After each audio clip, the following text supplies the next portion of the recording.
My people, guess what? Just guess. But anyway, I know you must have guessed what this video is about already.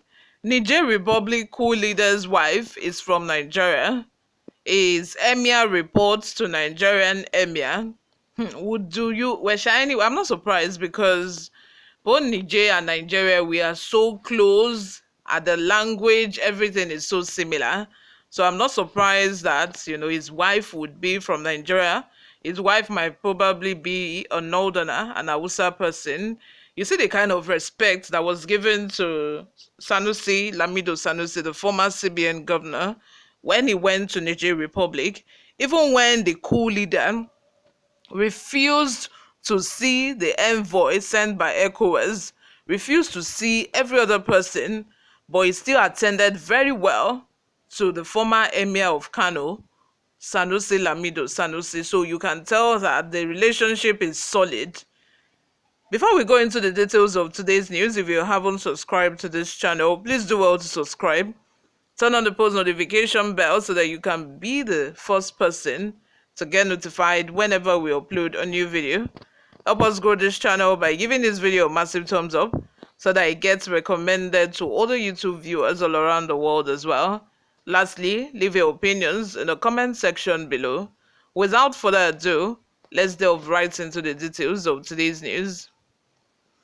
As Nigeria weighs options on resolving the Nigerian political crisis arising from the military coup that ousted the country's civilian government, Chief Femi Fani-Kayode, former aviation minister, has revealed that the leader of a military junta in Niger Republic, General Abdulrahman Tiani's wife, is a Nigerian.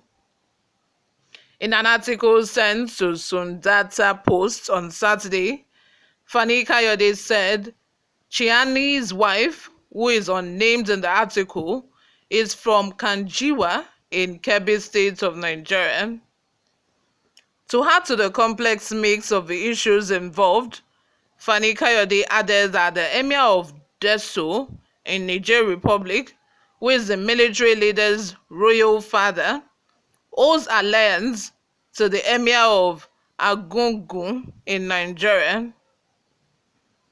Fani Kayode argued that Nigerians' involvement in any military conflict in Niger Republic may tear our country apart along ethnic, regional, and religious lines. This must be avoided at all costs. The full article reads, and I quote, "We worked hard, took many bullets, and took great risks to put this government in place, and we not only have a big stake in it, but we must also ensure that it succeeds. Apart from our unalloyed loyalty and unflinching support and our commitment to assist him in weathering every storm and stabilizing the country, there is only one thing we owe the president, and that is to always tell him the plain truth. Today, that truth is that the pending attack on Niger Republic is unpopular at home, and if unleashed, would be a monumental error. If ECOWAS must go into Niger in the name of wanting to restore constitutional order, so be it, but let them do so without any Nigerian troops. Let the French and their Francophone allies in a sub-region with American intelligence and logistical support, do the work on their own, and leave us out of it. It is only if a nation is attacked or a sovereignty violated that we should get into the fray. Outside of that, and until then, we should use only diplomatic means to settle the issue and not allow ourselves to be drawn into an unnecessary and bloody regional war, the end of which no one knows. To the Ivory Coast president, Hassan Ouattara, who has said that this is not a Nigeria versus Niger conflict, but rather an ECOWAS versus Niger one, I respectfully ask the following questions. Who will contribute 90% of the troops and foot almost all the bills of this force? Is it not Nigeria? Whose military hardware and assets will be deployed, mobilized and utilized more than any other? Is it not Nigeria?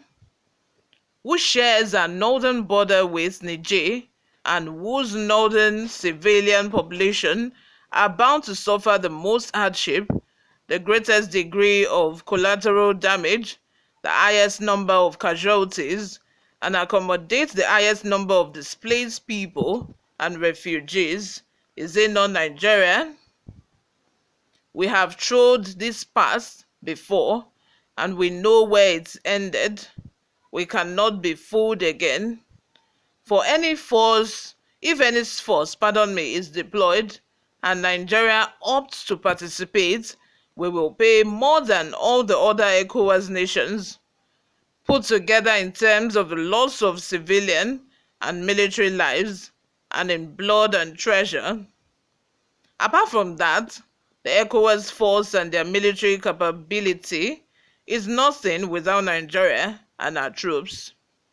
To say that this would be an ECOWAS versus Niger war, as opposed to a de facto Nigeria versus Niger one, is misleading and disingenuous.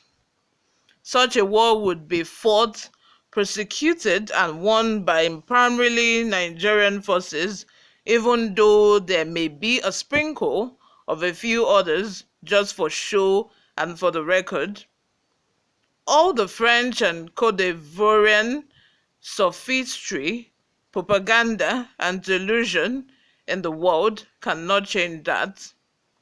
If and when the whole thing goes down and we get involved militarily, you can bet your bottom dollar that it won't just be a Nigerian versus Niger war, but it would also end up being a Nigeria versus Niger, Mali, Burkina Faso, and Wagner one. What still? Involvement in such a military conflict may tear our country apart along ethnic, regional, and religious lines. This must be avoided at all costs. To add to this complex mix, the wife of General Abdurrahman Chiani, the head of the military junta in Niger, is actually a Nigerian from Kanjiwa in Kebbi State, while his emir, the emir of Desso in Niger, owes allegiance and pays homage to the emir of Agungun in Nigeria. This is how connected our two countries are. The truth is that there is hardly any family in the core north that does not have relatives from and in Niger. Can they be expected to sit by idly and applaud us while we kill our brothers and sisters across the border for no just cause, even when our nation has not been attacked and our territorial integrity has not been violated? As I wrote elsewhere, outside of any diplomatic initiative, let the French clean up their own self-inflicted mess and fight for their own self. What do you think about this? I think the same. Like, let the French fight for let them fight their fights. Let them take this fight and fight it if they want. Like, Nigeria shouldn't involve themselves. Other countries too should have the good sense. They should have the brain to know that this is not their fight. It's not even about school this time around. It's about exploitation. You all, thank you very much for always listening. Let me have your thoughts in the comment section. What do you all think? Subscribe if you haven't. Share this video with your friends and family. I will see you in my next video. Bye for now.